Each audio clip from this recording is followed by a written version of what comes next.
Okay, so pakita ko na sa inyo mga master kung paano maglagay ng takip sa ating banyo. So yung bali yung banyo natin isa may kisame, so kailangan na meron siyang takip.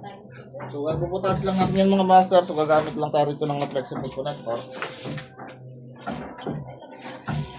Okay, so 1/2 mga master. Kasi 1/2 yung ating flexible hose. So putasin lang natin siya. Gamit lang kayong bali 20 mm.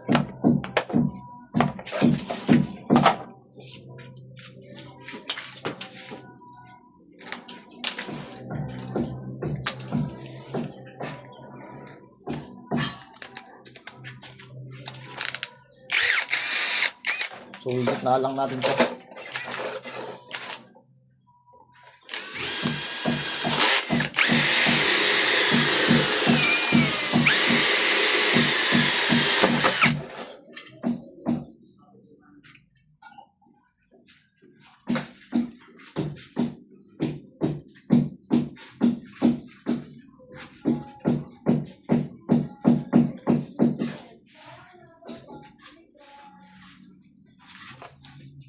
So, isa naman.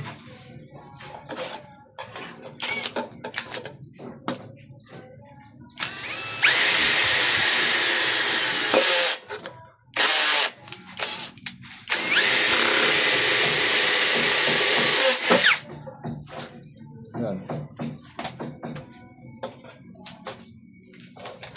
Ito yung ating flexible connector.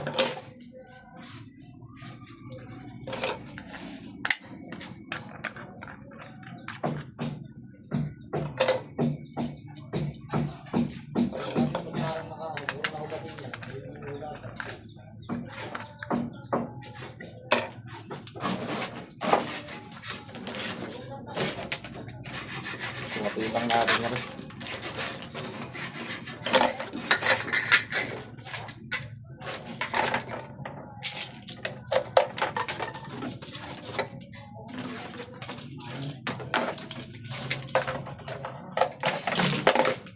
Isasok nyo lang ready na.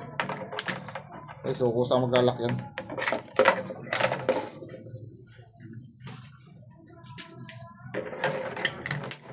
So ganyan lang mga master. Okay, so napakasimple lang.